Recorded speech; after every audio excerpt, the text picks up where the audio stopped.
माध्यमातून ते आपलं कुटुंब चालवत असताना त्यांना जर वेळेवर पगार मिळाला नाही किंवा अपुरा पगार मिळाला नाही तर ही महाराष्ट्राची वास्तविकता काल एसटी कामगारांच्या ह्या 56% दिलेल्या पगारामुळे उघडकीस आली।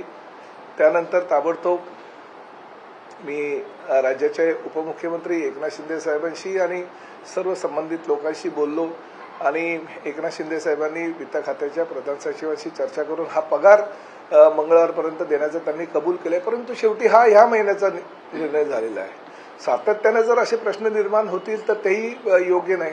त्यामुळे ह्या बाबतीतला निर्णय लवकरात लवकर होणं गरजेचं आहे की पगार जसा शासकीय कर्मचाऱ्यांना वेळेवर दिला जातो तशाच पद्धतीने एसटी कर्मचाऱ्यांना सुद्धा वेळेवर पगार दिला पाहिजे आणि ती वित्त खात्याची जबाबदारी आहे। आम्ही काही वित्त खात्याकडे भीक मागत नाही, आम्ही आमचा अधिकार मागतो आणि तो अधिकार जर वेळेत पोहोचत नसेल तर ते अयोग्य आहे।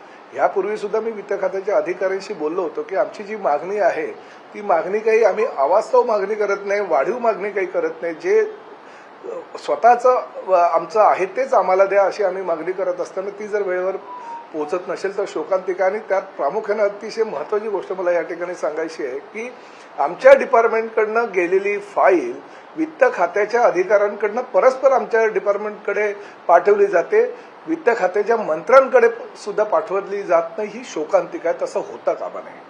कारण शेवटी अजितदादा पवारांनी मी मंत्री झाल्यानंतर ताबडतोब मला एकदा बोलवलं, मला वेळ दिली, मला सांगितलं की एसटी महामंडळ आपल्याला चांगल्या प्रकारे चालवायचं असेल आणि एसटी महामंडळाच्या माध्यमातून सर्वसामान्य जनतेला जर चांगली सुविधा द्यायची असेल तर काय हवंय।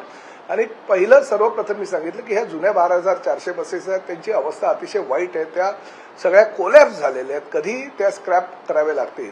अशा वेळेस आपल्याला नवीन बसेस घेणं गरजेचं आहे, तेही फक्त 2-5 हजार घेऊन चालणार नाही, आपल्याला तब्बल 25,000 बसेस ह्या 5 वर्ष घ्यावे लागणार आहेत। आणि त्यानुसार त्यांनी ती माझी मागणी मान्य केली। दर वर्षाला 5,000 याप्रमाणे 5 वर्षामध्ये 5-5 हजार बसेस अशा पद्धतीनं त्यांनी 25,000 बसेस आम्हाला देण्याचं मान्य केलं आणि त्या पद्धतीनं त्यांनी बजेटमध्ये सुद्धा सुधारणा करण्याचे आदेश संबंधित वित्त विभागाला दिले आणि त्यामुळे आम्ही तयारी करतोय।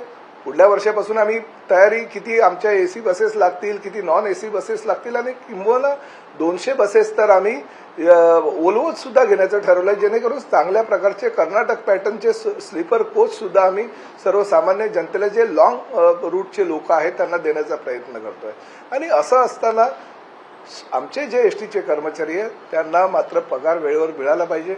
मी आज ह्याच दिवशी घोषणा करतो की कुठल्याही परिस्थितीमध्ये आमच्या एसटी कर्मचाऱ्यांचे पगार हे 7 तारखेपर्यंत मिळालेच पाहिजे आणि त्यासाठी सर्व प्रोटोकॉल सोडून परिवहन मंत्री ह्या नात्यानं मी वित्त विभागाच्या अधिकाऱ्यांकडे दर महिन्याच्या 5 तारखेला स्वतः जाऊन बसणार आहे, जेणेकरून त्यांना जाणीव होईल की मंत्र्यांना सुद्धा आपल्या कार्यालयामध्ये यावं लागतं। जे उद्या पैसे द्यायचे ते आपण आजच ह्या कामगारांचे द्यायला पाहिजे, कारण शेवटी त्या कामगारांच्या पगारावर पूर्ण महिन्याचा त्यांचा जो आराखडा असतो कुटुंबाचा तो ठरवला जात असतो। त्यामुळे आजच दुपारी 2 ते 3च्या दरम्यान मी मंत्रालयामध्ये वित्त खात्याच्या अधिकाऱ्यांकडे जाणार आहे, त्यांच्याशी चर्चा करणार आहे आणि त्यांना 5 तारखेपर्यंत पगार आमच्या डिपार्टमेंटकडे पोहोचला पाहिजे। यापूर्वी काही चुका होत होत्या, त्या सुद्धा मी एसटी चे आमचे सर्व संबंधित अधिकारी आहेत त्यांना स्पष्टपणे सांगितलं